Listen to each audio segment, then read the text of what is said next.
demand the pushing out of US forces here.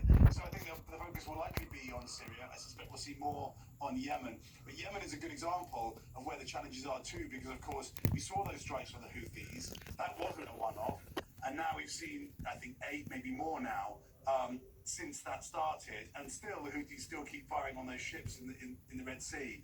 So I think trying to figure out how to get these Iranian-backed militia in this region to stop attacking US bases and stop the kind of attack that saw 3 US service members killed over the weekend. How you do that is a real challenge. At the same time, of course, the president will feel that he has to do something. So yeah, a campaign over a sustained period, waves of strikes, I think is what we would expect, and not just kinetic, they're saying, but also cyber. Keir Simmons live for us there in Iraq. Here, we're glad to have you there. Thank you very much.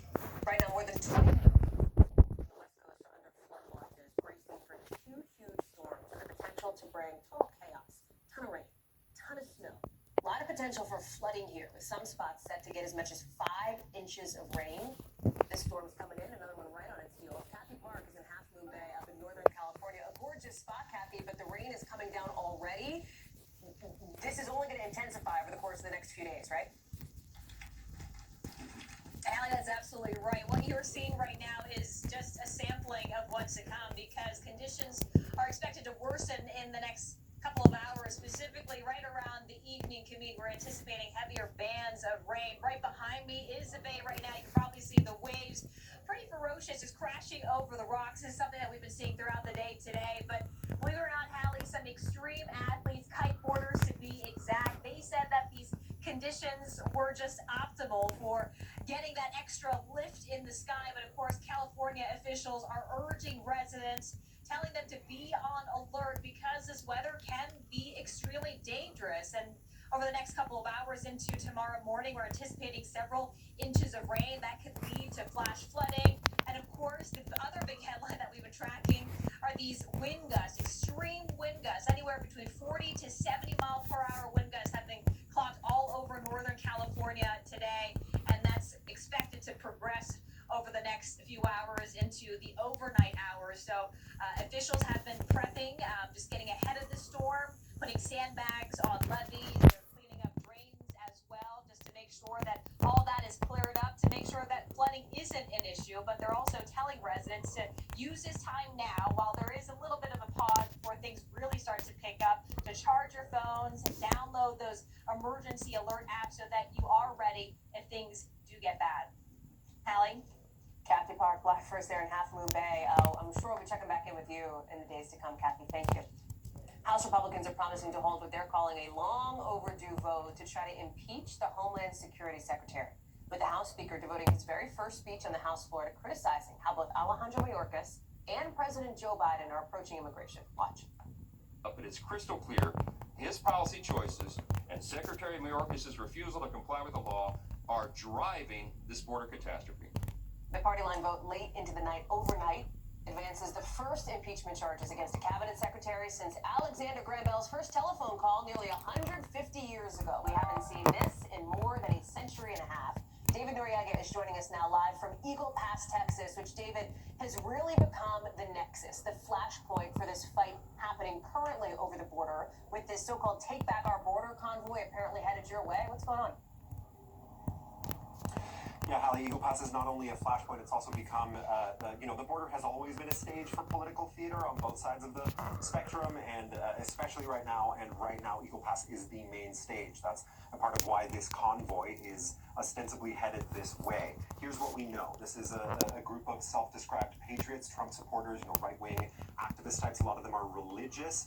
What sort of experts who look at organizations like these describe as Christian nationalists. They're operating under the name Take Our Border Back. Some of them refer to themselves as God's Army. The plan, as they described it, was to sort of convoy during the course of this week and then meet at 3 different points on the border. Near here in Eagle Pass, in Mesa, Arizona, and in San Ysidro, California, which is basically San Diego. Now, I should say that some of the videos we're seeing and some of the reporting we're seeing is that the numbers are not particularly big, at least as of now. They're certainly not anywhere near the 700,000 or so that organizers claimed they would reach. That said, there's still a few days for potentially this convoy to gather strength. And one thing I will say is that being here in Eagle Pass, we've already met several people who've been trickling in over the last couple of days in advance of this convoy. I met a guy last night who drove 20 hours from Colorado to be here in Eagle Pass, in place when this convoy arrives. I also met an older couple yesterday who drove more than 5 hours from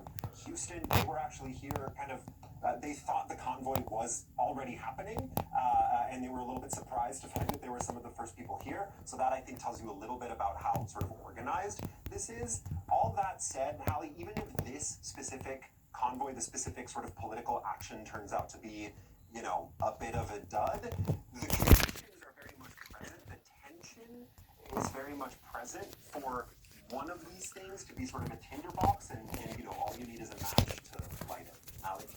David Noriega live for us there in Texas. David, thank you. Tonight, some new details on a stunning and gruesome story we've been following.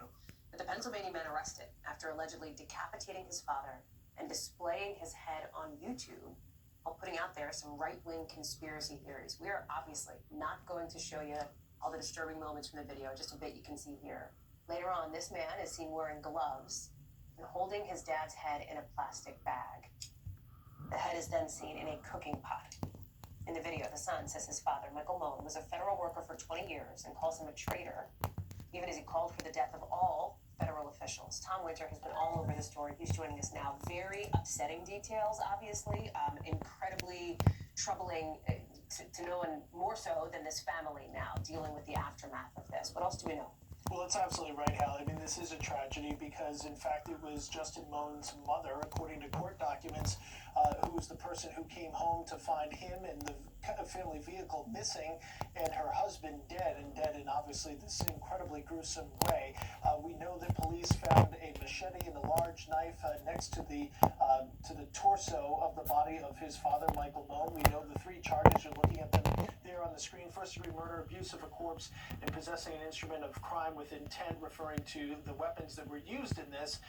He is not going to get bail because of the first-degree murder count makes him not bail eligible. You're looking here at the video. Basically, detectives say they looked at the video, matched it to the crime scene and what they personally witnessed, and quickly put two and two together, and that's how they arrived with the arrest here, Hallie. So then what about the piece of this, the possibility that this attack may have been politically motivated based on what was being said in this video? Right, so the video, and detectives here point out that he had a pre-written script, and it's clear if you watch the video, and I certainly don't recommend it, and it's been taken down from YouTube, but it's clear that he's reading from something, and this goes beyond. I mean, he certainly has a number of anti-Biden statements in there, has some, I would say, pretty extreme and fringe right-wing beliefs. It goes beyond that. He calls for the killing of all federal employees and for the federal officials. He puts a bounty out for certain very prominent members of the law enforcement community. Put out the address of a judge who who dismissed one of 4 legal cases against him, and then had a number of hate speech comments, and you're looking at it there, against the Black Lives Matter movement, the LGBTQ community, spoke out against Antifa. So when you look at this in its totality, this goes beyond just kind of a hard right or a hard left type of speech. This goes into hate speech and those extreme conspiracies that you referenced, Hallie. Tom Winter, thank you very much for that update. Appreciate it. So listen to business news now, because some big news out of the Fed today. Not what they did, but what they said. Because they did what everybody thought they'd do. They didn't touch interest rates, right? Didn't go up, didn't go down, understand the same. But here's what the Fed chair said. That cuts probably will not happen at the Fed's next meeting in March either. That was kind of a surprise to some folks. And if you were hoping that interest rates would go down, well, not exactly what you wanted to hear. Brian Chung is following all of this for us tonight. And Brian, so listen, we expected, right, the interest rates to stay flat. We expected no change to that.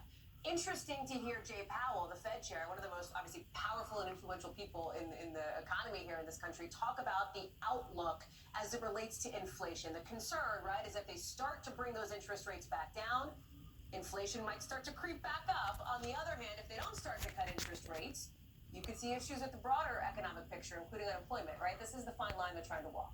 Yeah, well, it's a real tightrope, and this is kind of funny about this news item is that we come on every 6 weeks and it's like, what's the news? Well, the news is that they didn't do anything, but it's notable But that's because still news. it still is news. Well, the reason why is because, if they did raise interest rates or cut interest rates, that would tell you something about where they see the economy. And at least for right now, they're saying, look, inflation is coming down. We haven't seen job losses really increase, although we have seen layoffs in some sectors. But in the aggregate, not enough to really signal that the Fed needs to change its policy at the moment. Now, what's really interesting is that the Federal Reserve was expected to start cutting interest rates later on this year. It wasn't going to happen in this meeting. It was a 95% chance going into this meeting that they would hold interest rates. But some commentary from the Federal Reserve Chairman in the absence of any